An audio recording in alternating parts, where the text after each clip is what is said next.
The Ace is Sonos' first attempt at the headphone market with a steep price of $450. Is Sonos ready to compete with the Sharks? Let's talk about it. Starting with the design and build, the design takes cues from the AirPods Max and Sony XM5, having a plastic and streamlined body, with premium touches like a metal headband slider and removable ear cups. The Sonos logo is discreet, keeping the Ace's look sleek.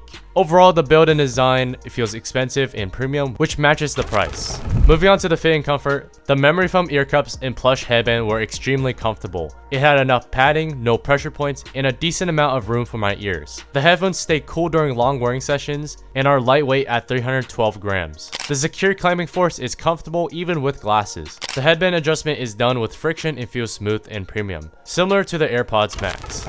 Moving on, the case that the Ace comes with is usable. The felt case is thin and doesn't add extra space. It's sturdy enough to protect the headphones. The zipper sometimes did get stuck and didn't feel the smoothest. The inside of the case also has a magnetic cable pouch which adds portability, while also adding convenience because it helps guide the headphones into the case. Moving on to the specs, the Ace has Bluetooth 5.4 and supports SBC, AAC, and aptX lossless. It also has 30 hours of battery life with ANC, which is amazing battery life and beats most of the competition. Not only that, but plugging in the headphones with a USB-C for 3 minutes will get you 3 hours of battery life. It also has wear detection, so the headphone can pause or play when you take them on and off. The headphone also has spatial audio with head tracking for apps that supports Dolby Atmos. I did not test this personally, but if you know that you need this feature, then the Ace supports it. The Ace also has Bluetooth multipoint, which allows you to connect up to 2 devices at once. You can also plug these headphones in directly with the included USB-C cable. A big feature is the Sonos Theater TV swap, which allows you to switch TV audio from a compatible Sonos soundbar to the Ace. I don't have any Sonos products at all, and this feature is currently not available for Android, so I couldn't test this. But from the looks of it, a lot of people are saying this feature needs a lot of work. Finally, the Ace does not have any rating for water or dust resistance, so I would not recommend these for working out.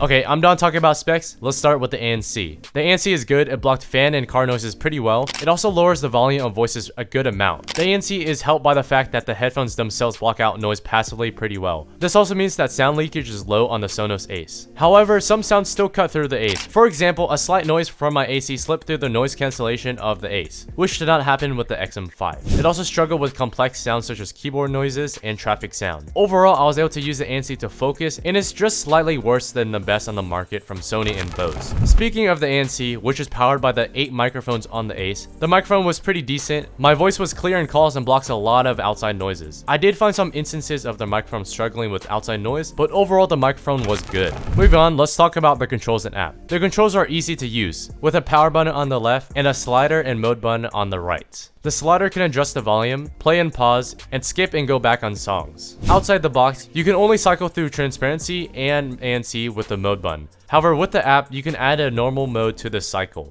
Speaking of the app, the Sonos app is user-friendly but very limited in the settings. The EQ was also super basic, with only a bass and treble slider. Finally, the most important part, how is the sound? The Ace is slightly more balanced than most of the market. The bass has a good punch and impact. However, I felt like the mid-bass cut a little bit too much into the rest of the mix. The mid-range and treble were more safe and balanced. Instruments sounded correct, and male vocals sounded deep and rich, but female vocals sounded a little bit recessed. The Ace's treble was not peaky and not super emphasized, like on something like the AirPods Max. A problem for me with these is that compared to the AirPods and XM5, these just sounded less detailed. Instruments and vocals didn't sound as clear as I expected, but it was by no means terrible. The soundstage here is decent and pretty much is the best you can get for closed back Bluetooth headphones. This applied to the imaging as well. Just good compared to its competition, but nothing outstanding. Overall, I would put these slightly below the XM5 and AirPods Max in sound quality. In conclusion, the Sonos Ace is a decent option, but it doesn't outshine its competition. At $450, its sound quality isn't market shaking, but it has an impressive feature set and outstanding comfort. It's good for those looking for the premium feel of the AirPods Max, with the convenience and Android compatibility of the Sony XM5. That's pretty much it. Peace.